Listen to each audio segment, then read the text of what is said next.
pastor, magpadayon gihapon ta pangalan sa Panginoon. Amen? Amen. So, manindog lang tanan, let's open our Bible in the book of Psalm 84, verse 4. Isa lang sa ka-verse na ato sa pamalandungan, kung ganda nagkakuha na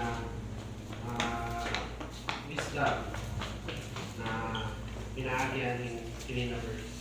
Psalm 84. Psalm 84, verse 4. Amen. Say amen kung nakita na nato. Amen. Let's read all together. Today begin.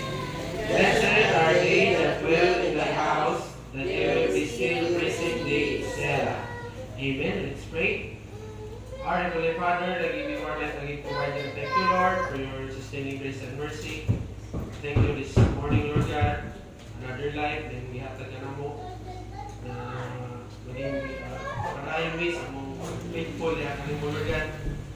Please encourage ourselves. Let your Holy Spirit dwell all on us, Lord God, and let our uncleanness and righteousness will be clean with your blood. And Lord, salamat sa katawan ng nihatag, Lord, na willing na magtuon sa imuhang mensahe, Lord God, kung sa kayo, Lord God. Salamat kayo, Lord God, and we ask this in the name of our Lord and Savior, Jesus Christ, we pray. Amen. Let's be seated. This atuang verse is Psalm 84 verse 4. No? It's a good book, Psalm 84. So Psalm 84 is called a psalm for sons of Korah. These are were temple musicians and ano po yung PowerPoint. The title of the message for this morning is The Blessing of Living in God's House. The blessings of living in God's house. Amen? No? Nakita niyo mo Juan. Dili, nasa Juan. Batista. Naka-PowerPoint. Blessing of living in God's house.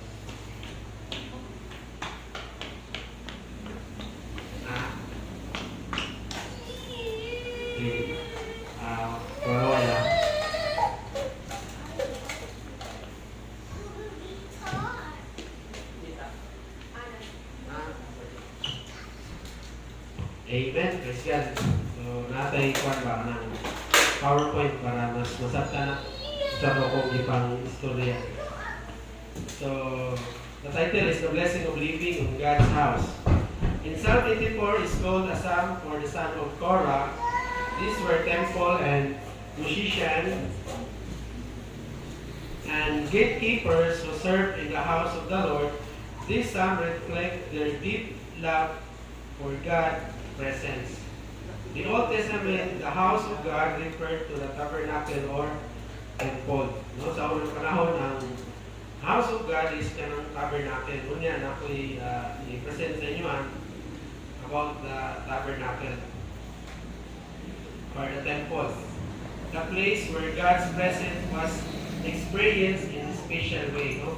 Ang Ginoo nag-dwell dira sa house of God. So ang house of God karon is modern sa church. So ang panahon is ilahang tigumanan is tabernacle or temple. Kung asa kung ang Ginoo, presensya sa Ginoo. The writer here says that the people who live or dwell in God's house are truly blessed because they are always close to Him and continually praising Him. Amen, no? So, it's a blessing kayo sa atua pag nahatag rin sa balay sa Ginoo. Blessing na kayo na kay pasabutan na is nahata sa doon sa Ginoo. No?